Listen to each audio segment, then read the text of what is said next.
In 2015, and some of the other deputies spoke about it, it was reported that Ireland is exposed to a high risk because of its concentration of media ownership. And according to findings of a report from the EU Commission, the European Universities Institute for Central Media Pluralist Studies showed that we were at risk, and the other deputies in Sinn Féin referred to Lynn Boylan's commissioned report, which showed that Ireland has one of the most concentrated media markets of any democracy, the two main controlling entities being RTE, the state broadcaster, and an individual businessman, Denis O'Brien.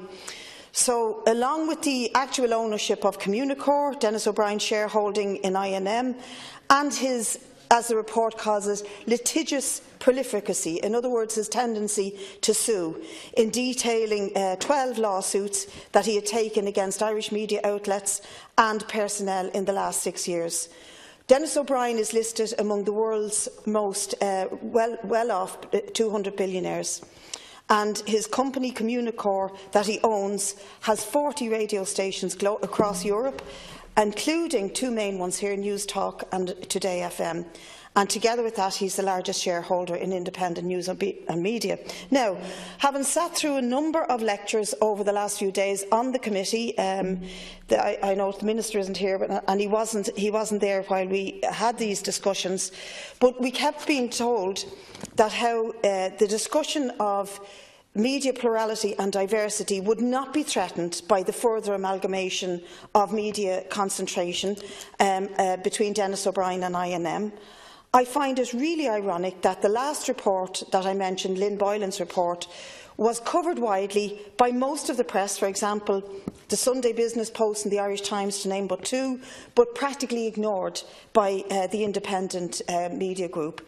They ignored Lynn Boylan's very serious and very significant commissioned report.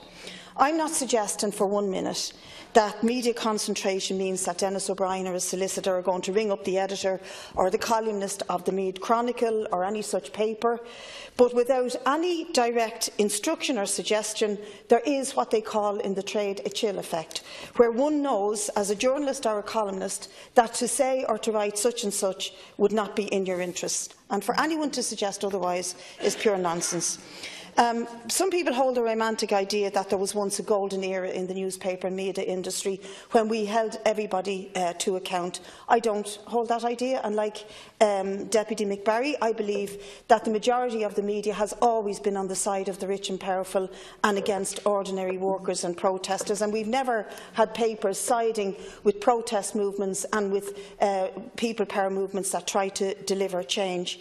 However, I do think that we have to really be aware that a concentration of power of the media in the hands of very wealthy people is a very digressive step for the future of democracy in this country. And I just want to mention again, it's a farcical situation where we have a deputy in this chamber who was the subject of investigation sitting on a committee to robustly examine this, and of course I'm referring to Deputy Lowry. So just to finish, I want to support those who are moving this bill. I want to thank them for doing so.